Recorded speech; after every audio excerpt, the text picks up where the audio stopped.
Bienvenue à cette spéciale Malheur en liberté consacrée à l'élection présidentielle iranienne. Il s'agit de la 13e élection présidentielle depuis l'avènement de la République islamique il y a 42 ans. Plus que jamais, l'Iran se trouve à un carrefour concernant son avenir politique, économique, militaire et je dirais même nucléaire, coincé qu'il est entre l'impact des sanctions américaines remontant à l'ère Trump, l'arrivée à la Maison-Blanche du nouveau président américain Joe Biden, qui veut à tout prix reprendre la négociation sur le nucléaire, et puis ce que j'appelle l'ayatollarchie, qui veut imposer ses conditions, et pour la première fois, dois-je dire, depuis 25 ans, le courant ultra-radical conservateur, comme on le dit souvent, a tous les leviers du pouvoir entre les mains, avec bien en place depuis des années le guide suprême, l'ayatollah Ali Khamenei et ses 82 ans, la présidence de la République islamique avec son nouveau président Ebrahim Raïssi, et puis le Majlis, le Parlement.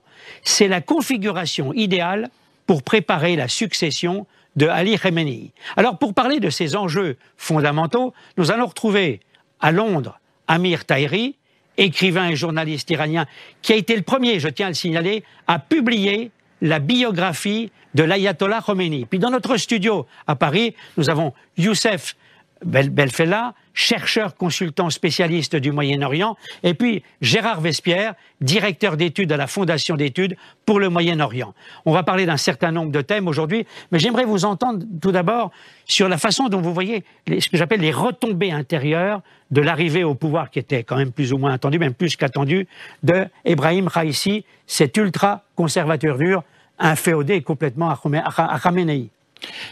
Je vois deux conséquences à cela. La première est d'ordre géométrique, parce que la géométrie est très très importante en politique.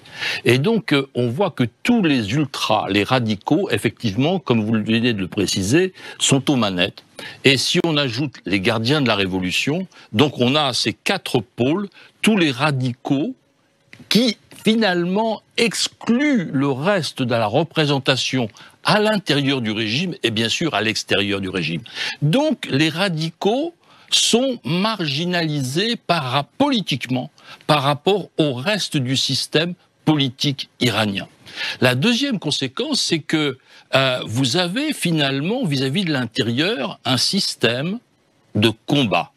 Vous avez ce carré du guide, du président, du Majlis, des gardiens et des systèmes de sécurité, le dernier carré en place contre une éventuelle, et c'est là le message, révolution intérieure ou des soulèvements intérieurs ou des émeutes, en disant voilà, nous sommes prêts à faire face, mais d'un autre côté, ça veut dire effectivement qu'il y a une peur. Et car si ce système a été mis en place, c'est pour faire face à un futur difficile.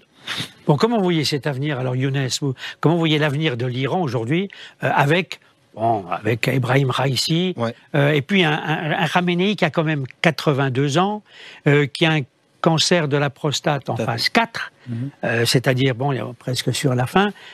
Comment vous voyez la suite des événements, en tout cas à l'intérieur du pays? D'accord. Moi, je trouve qu'il y a trois enjeux d'abord par rapport aux élections. Le premier, c'est que le régime iranien, le vrai régime iranien, il s'affiche. C'est-à-dire ceux qui gouvernent effectivement en Iran, c'est-à-dire les gardiens de révolution, la force Al-Quds et le clergé religieux. Là maintenant, ils sont en pouvoir parce que ça fait des années quand même qu'on a investi sur la question des réformateurs et donc on a parlé des réformateurs, mais ça n'a pas marché. Donc là maintenant, c'est le vrai régime qui gouverne en Iran. Le deuxième, c'est la question de la succession effectivement du guide suprême. Moi, je trouve que ça sera vraiment un point peut-être même de division entre ces différentes institutions. Pas Ebrahim Raïssi, déjà candidat désigné à la succession? Non, je trouve pas. Non, je trouve moi plus que le fils. Mojtada. Exactement. Moi, je pars plus vers le fils qui a du pouvoir et qui a également une grande fortune. C'est des gens qui ont des comptes bancaires en Russie et en Chine. On peut leur faire confiance. Exactement. Et donc, ce qui fait que ils font confiance en fait compte de ce clergé.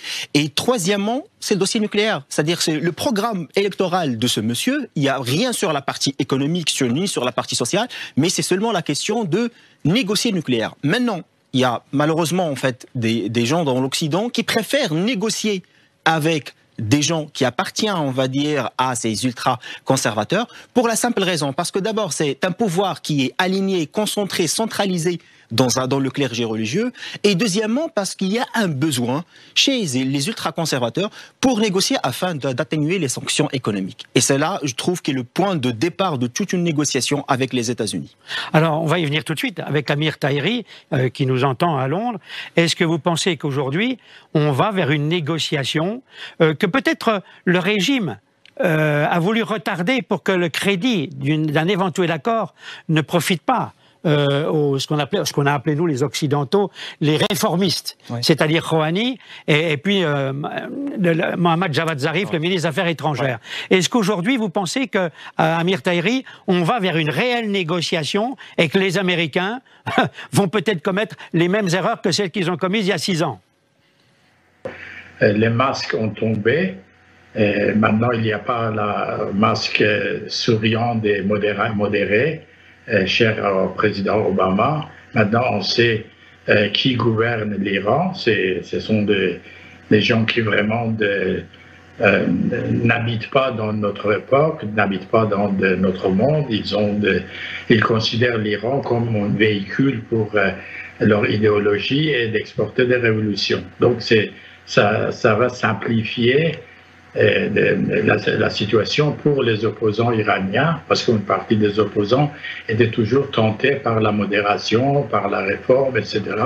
Et aussi pour les gens d'extérieur. Donc les grands pouvoirs qui veulent traiter avec l'Iran devraient savoir avec qui ils traitent. Deuxième conséquence, c'est que de prendre des décisions importantes devient plus facile pour le régime. Par exemple, maintenant, ça fait plusieurs années qu'il y a des accords avec la Chine, avec la Russie et le dossier nucléaire qui sont suspendus parce que la guerre des factions empêchait le régime d'aller d'un côté à l'autre. Maintenant, il n'y a aucune excuse. Le président Poutine, qui était le premier de féliciter M. Raïssi, a aussi dit qu'il attend que l'Iran finalise la convention de statut de la mer Caspienne, qui est depuis 3 ans en suspens à l'Iran, et aussi donne d'autres avantages à la Russie. Les Chinois aussi attendent vraiment le deal qu'ils ont fait avec l'Iran sur papier depuis la visite du président Xi Jinping soit finalisé après plusieurs années. Et M. Biden aux États-Unis espère aussi que... Amir Tahiri, alors Amir Tahiri, justement, je vous entendais bien. En gros, vous nous dites indirectement que la Russie, la Chine, en plus avec l'accord qui vient d'être signé sur 25 ans par les Chinois, sont en train d'assurer, si je puis dire, la survie politique, économique du régime. Est-ce que vous avez le sentiment, Gérard Vespierre, je me tourne vers vous, qu'aujourd'hui, avec les Russes qui sont derrière, les Chinois et tout, le régime Raïssi et Khamenei va pouvoir quand même discuter avec un Joe Biden dont on a l'impression qu'il a envie de négocier sur n'importe quoi, il veut obtenir un accord? Je crois qu'on fait fausse route vis-à-vis des Américains et depuis longtemps, il y a une continuité, il y a un continuum dans la politique américaine qui remonte à George Bush, 2002-2003, No Nuclear Iran. Et si on regarde donc les 20 ans qui se sont écoulés, eh bien cet objectif a été accompli avec au milieu bien sûr l'accord, mais l'accord de 2015 de Vienne a évité que l'Iran ait la bombe nucléaire. Donc quand il s'agit maintenant de voir les autres pays, la Chine et la Russie, personne n'a les moyens d'aider économiquement un pays de 82 millions d'habitants. Malgré la richesse chinoise, ce n'est pas possible. Il l'aurait fait avant. Maintenant que la situation est très très difficile, il y a 3 éléments. Il y a effectivement l'économique, lever les sanctions sur l'exportation de pétrole en particulier, les paramètres de l'accord nucléaire et le 3e paramètre, le temps. Combien de temps cela va-t-il mettre? Parce que le temps est aussi un ennemi pour l'Iran. Plus longtemps les négociations durent, plus longtemps l'économie est en difficulté, plus longtemps la population rouspète, plus grand est le risque du soulèvement. Donc il faut que le temps soit géré aussi par l'Iran. Ils n'ont pas, je dirais, tous les mois et les années devant eux. On a quand même l'impression que les Iraniens, pour l'instant, sont en train d'exercer des pressions énormes sur les Américains pour qu'ils cèdent et qu'ils lèvent toutes les sanctions. On voit bien. Alors, on a des annonces contradictoires. On a un représentant iranien à Vienne qui nous dit « ça y est, on est proche d'un accord et tout », mais le fossé qui sépare encore les Iraniens et les Américains est encore assez grand. Alors, on dit tout et son contraire.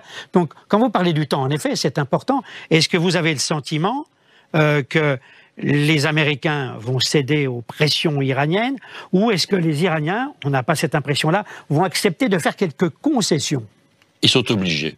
Et vous savez, il n'y a pas forcément beaucoup de leviers de l'Iran vis-à-vis des États-Unis. Quels sont les leviers? De passer de 3,25% à 40%, 50% d'enrichissement de l'uranium pour quelques kilos, ce n'est pas suffisant. Il faut qu'il y ait vraiment un enjeu pour que les Américains puissent changer de politique. Regardez 2018, 2021, ça fait 3 ans que les États-Unis n'ont pas changé de politique vis-à-vis de l'Iran. Donc cela va aussi prendre du temps parce que le temps joue contre le pouvoir iranien.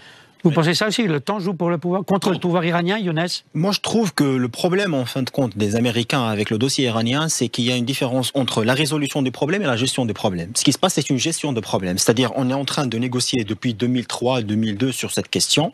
Et on parle du nucléaire, mais le grand problème, c'est pas seulement le nucléaire. On a les missiles balistiques, on a les drones, les cyberattaques et on a les proxys dans la région du Moyen-Orient. Mais ça, là-dessus, on a l'impression, quand on entend Raisi, il n'est pas question de discuter de ça. Il a même dit, c'est non négociable. Et pourtant, Biden voudrait qu'on parle du programme des missiles balistiques et des proxys. Mais je crois que pour les États-Unis, la ligne rouge, c'est la question du nucléaire, parce qu'elle ne veut pas, par la suite, voir une Arabie Saoudite aussi avec du nucléaire, la Turquie avec du nucléaire, l'Égypte peut-être aussi avec du nucléaire. Donc, dans une région qui qui connaît, en fin de compte, une inflation, on va dire, en termes d'armement. Mais le grand problème, c'est de discuter cette question de proxy, parce que c'est ce qui explique l'expansionnisme iranien dans la région. Par contre, moi, je fais la différence entre la politique américaine et la politique russe dans cette région et la nouvelle politique chinoise, parce que la Chine profite de l'Iran pour marquer sa présence dans le Moyen-Orient. C'est un nouveau acteur incontournable. Donc, ce qui fait que, c'est vrai, il a un partenariat stratégique de 450 milliards de dollars avec les Iraniens, mais il y a aussi des projets intéressants avec d'autres pays. C'est elle qui va construire la station nucléaire pour l'Arabie Saoudite, 80 milliards de dollars. C'est le premier fournisseur de dette pour Oman, pour le Koweït et le premier partenaire technologique pour les Émirats Arabes Unis. Donc il faut prendre en considération l'enjeu chinois dans un caractère de puissance internationale plutôt qu'une alliance ou partenariat avec l'Iran. Amir Taïri, vous qui avez beaucoup de recul par rapport à l'Iran, qui est votre pays, est-ce que vous avez le sentiment que plutôt tôt que tard, on va avoir un accord? Quel type d'accord? Ça, c'est un peu trop tôt pour le dire, mais un accord entre Biden, Raisi et Khamenei, hein, parce que quand je dis Raisi, pour moi ça veut dire Khamenei. Je crois que cette question nucléaire, c'est une diversion. Et les vraies négociations avec l'Iran doivent être axées sur le retour de l'Iran à la normalité. Ça veut dire un État-nation qui agisse dans le cadre de lois internationales, qui n'essaie pas d'exporter la révolution, qui ne finance pas le terrorisme, qui ne tue pas les gens tout le temps dans le Moyen-Orient. Mais malheureusement, depuis le président Bush, il y a une fixation sur cette histoire de nucléaire.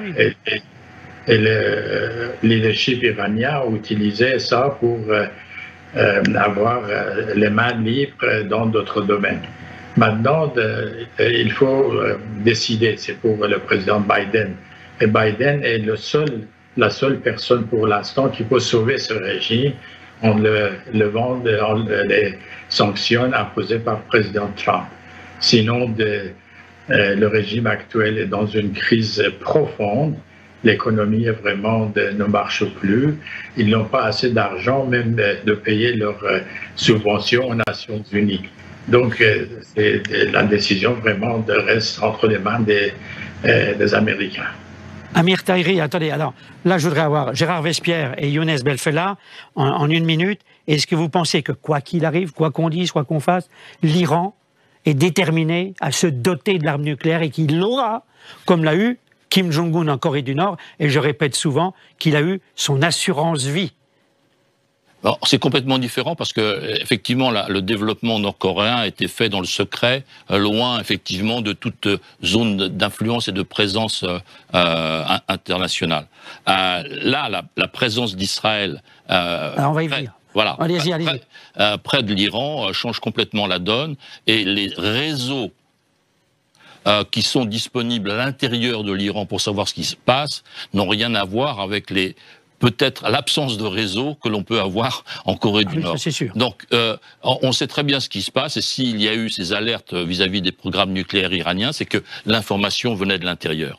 Donc, je crois qu'il sera tout fait, et pas forcément dans le domaine du visible. On voit que depuis 2008, les attaques cyber contre la centrale de Natanz, ensuite l'élimination de quelques savants iraniens, voilà, qui ont continué récemment avec Fakhrizadeh qui a été éliminé, oui. Et puis aussi on oublie Soleimani. Oui, mais ça c'est pas le nucléaire, voilà. Pas le nucléaire. Donc, voilà, c'est pas le nucléaire. Et donc les attaques contre les installations nucléaires, les installations industrielles, récemment le Karg. Bon, on voit qu'il y a effectivement une guerre de l'ombre qui elle est la régulation de ce problème-là. C'est de cette façon-là que les échanges sont dosés. Et donc, il n'y a aucune, je crois, possibilité que l'Iran aille jusqu'au bout parce que Israël et les États-Unis ne le permettront pas. Alors, je voudrais qu'on entende précisément les propos tenus très récemment par le nouveau Premier ministre israélien Naftali Bennett sur l'Iran, sur le nouveau régime. L'élection de Raïssi est la dernière chance pour que les puissances se réveillent avant de revenir sur l'accord sur le nucléaire, pour leur permettre de comprendre avec qui elles font affaire et quel type de régime elles vont choisir de renforcer. Ces gens sont des assassins de masse. Un régime de bourreaux ne doit pas posséder d'armes de destruction massive qui ne lui permettra pas de tuer des milliers mais des millions de personnes. La position d'Israël ne changera pas. Bon, la position d'Israël ne changera pas, dit Naftali Bennett, mais est-ce que vous pensez que d'une façon ou d'une autre, ça fait un bout de temps que les Israéliens nous disent on est menacé par Israël, Netanyahou a répercuté le message, je ne sais combien de fois, auprès de Trump, maintenant il essaye de répercuter, enfin c'est pas lui, c'est Naftali Bennett, le même type de message auprès de Joe Biden. Est-ce que vous avez le sentiment qu'à un moment ou un autre, se sentant menacés, les Israéliens interviendront militairement ? Moi, je crois d'abord, il faut que je souligne un point par rapport à la question du nucléaire iranien. Moi, je trouve que c'est un projet pour toute la nation d'Iran. Donc, il faut qu'on soit réaliste par rapport à ça.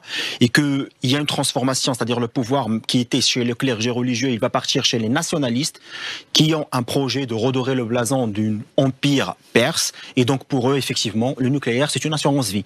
Donc, ce qui fait que maintenant, on négocie sur le nucléaire. Peut-être après, on va négocier sur les conditions d'utilisation du nucléaire avec l'Iran. Et donc là, je crois que ça sera vraiment un autre processus. Par rapport à la stratégie israélienne, moi, je trouve que c'est vrai qu'Israël a réussi dans les dernières années à faire quand même des accords de paix très importants avec le monde arabe, ce qui a fait que... Oui, mais c'est le monde arabe, c'est pas la Perse, c'est pas l'Iran. Exactement.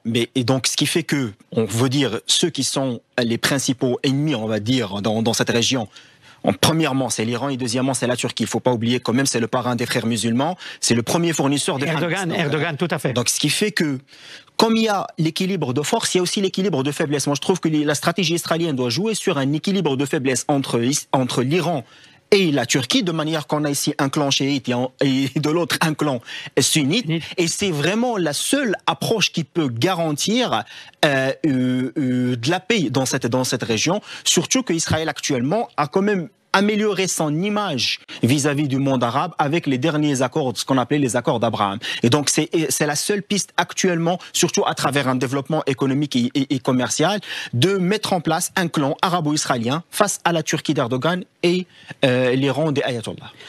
Amir Tahiri, est-ce que vous avez le sentiment que les Israéliens peuvent attaquer, comme je le disais, militairement l'Iran, et je dirais même neutraliser le régime, neutraliser la quête du nucléaire? Je crois que l'Israël, dans l'ensemble, et le leadership israélien ne veulent pas une guerre ouverte et totale contre l'Iran, parce qu'ils considèrent l'Iran comme un État-nation, comme un allié stratégique, parce que ni les Iraniens ni les Israéliens ne veulent pas que le Moyen-Orient soit dominé par le pan-arabisme ou le pan-sunni islamisme. parce que les panarabistes et pansunnites islamistes sont les ennemis des Iraniens chiites et aussi des ennemis d'État d'Israël. Mais quand même, ils sont engagés dans une guerre de faible intensité, ou proxy war, comme on dit en anglais. Parce que le régime khomeiniste avait besoin de ça pour dire aux Arabes, écoutez, nous ne sommes pas des chiites, mais c'est nous seulement qui peuvent libérer Jérusalem. Mais les Israéliens savent que les Iraniens, les khomeïnistes au pouvoir, connaissent les lignes rouges et ne le traversent pas. C'est pour ça qu'il n'y a aucune attaque directe de l'Iran contre Israël. L'Iran utilise Hezbollah et Hamas, etc.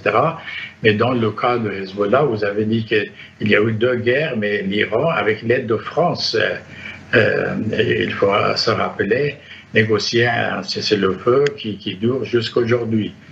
Vous parlez de l'époque 1981, si je ne m'abuse. Les Israéliens ont attaqué le réacteur de Tammuz en Irak. Aux Irak. Aux Irak. C'était Hervé de Charette, ministre français des Affaires étrangères, qui a négocié ça. Et ça dure. Et pour Hamas aussi, l'Iran, évidemment, les finance.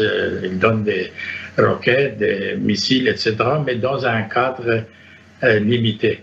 Donc l'intérêt de la République islamique est d'apparaître le maître de ce dossier palestinien, machin, etc.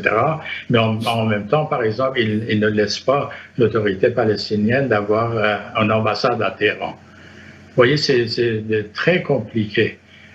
Parce que pour ce régime, il faut prouver que nous avons une légitimité islamique. La constitution de la République islamique prétend que le leader islamique, M. Khamenei, c'est le leader de tous les musulmans. Mais dans ces cas-là, par exemple, pour recruter 14... Erdogan dit la même chose. Exactement. Oui, ils disent aux Pakistanais qui sont des sunnites, voyez, vous vous battez pour l'islam. La même chose pour les Syriens sunnites qui sont embauchés par l'Iran, les Afghans, etc. Et tout ça. Donc, c'est vraiment une carte de légitimité islamique du régime. Alors, il y a une question quand même qu'on se pose aujourd'hui. Est-ce que ce régime peut tenir encore longtemps? C'est la question qu'on peut se poser. C'est vrai qu'il est là quand même, faut quand même le voir, depuis 42 ans. L'ayatollarchie, elle est quand même bien ancrée, bien installée, elle tient tous les verrous, tous les leviers du pouvoir, on l'a dit tout à l'heure. Est-ce que vous pensez qu'il peut y avoir une nouvelle révolution? Parce qu'il y a quand même une majorité d'Iraniens aujourd'hui qui en ont ras-le-bol, il faut le dire comme ça, d'après les informations qui nous proviennent de l'intérieur, qui en ont ras-le-bol de ce régime. Est-ce qu'ils ont les moyens de se révolter? Qu'est-ce que peut faire l'Occident? Est-ce qu'on peut les aider? Amir Tahiri, je vous donne la parole tout de suite sur ce point, et puis je voudrais entendre Younes Belfella et Gérard Vespierre ensuite. D'accord, vous savez, le régime, par, disons, tous les paramètres possibles, vraiment bouge vers la fin. L'économie ne marche pas, l'administration est désorganisée, il n'y a pas un parti politique comme en Chine, par exemple, pour contrôler l'ensemble de cette anarchie. Les militaires iraniens sont divisés dans 4 groupes différents. Il y a 9 services de sécurité. C'est une pagaille absolue. Et en même temps, le régime manque d'argent. Par exemple, ils ne peuvent pas même payer leurs subventions aux Nations Unies. Donc, ils sont suspendus dans les Nations Unies. Donc, la situation économique est vraiment désastreuse.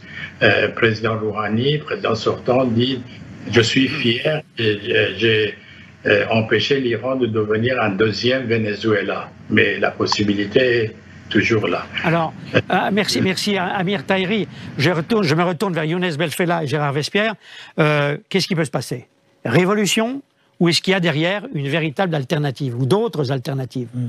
Moi, je crois qu'il y a d'abord, il n'y avait pas une stratégie occidentale sérieuse pour changer le régime en Iran, pour qu'on soit clair. Parce qu'il y avait une stratégie, soit européenne, qui était faite en 2003, où la stratégie américaine, c'était seulement sur la question du nucléaire. Mais on n'a jamais parlé de révolution. On peut affaiblir, on va dire, le régime, mais on n'a jamais parlé de révolution.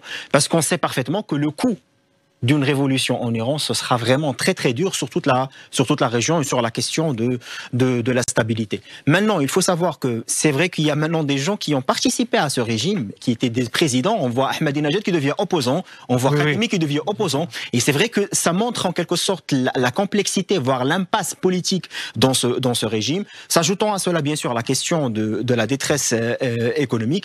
Mais je crois que le point le plus intéressant qu'il faut vraiment mettre en place et qu'il faut vraiment, là où il faut investir, c'est la question de la nouvelle génération iranienne et également le nationalisme iranien. C'est ce qu'il faut discuter. On doit sortir vraiment de cette question de discuter chiite et sunnite dans cette région parce que ça fait que servir, en fin de compte, la minorité chiite iranienne dans le pouvoir. Gérard Vespierre, le dernier mot. Une révolution nécessite des conditions. Et dans les années 2000, le peuple iranien n'était pas dans des conditions d'assumer une révolution. Maintenant, la situation économique étant telle qu'il y a les conditions d'une révolution. Et si vous regardez de très près le quotidien iranien, il existe 200, 300 unités de résistance qui, nuit après nuit, lancent des cocktails Molotov sur les bâtiments des Bassidj ou des gardiens de la Révolution, sur les institutions religieuses, sur les bâtiments de la justice. Il y a un bouillonnement de la jeunesse et aussi un autre pilier essentiel dans ce mouvement-là, ce sont les femmes. Et je pense que les femmes iraniennes, plus la jeunesse iranienne, avec les conditions économiques globales, regroupent tout cela dans des conditions qui permettent effectivement un soulèvement populaire. Ben merci, ce sont sur ces dernières paroles de cette émission touche à son terme. On aurait aimé encore la prolonger parce qu'il y a tellement de choses à dire sur l'Iran et la suite. Ça, on y reviendra sans doute, ça sera peut-être l'objet d'autres émissions spéciales où vous reviendrez, chers amis. En tout cas, merci à Amir Tahiri depuis Londres, merci à Younes Belfella, merci Gérard Vespierre. À très vite sur i24 News avec des Mallards en liberté, des Mallards at large, c'est la version anglo-américaine. À très vite et merci pour votre attention. À bientôt.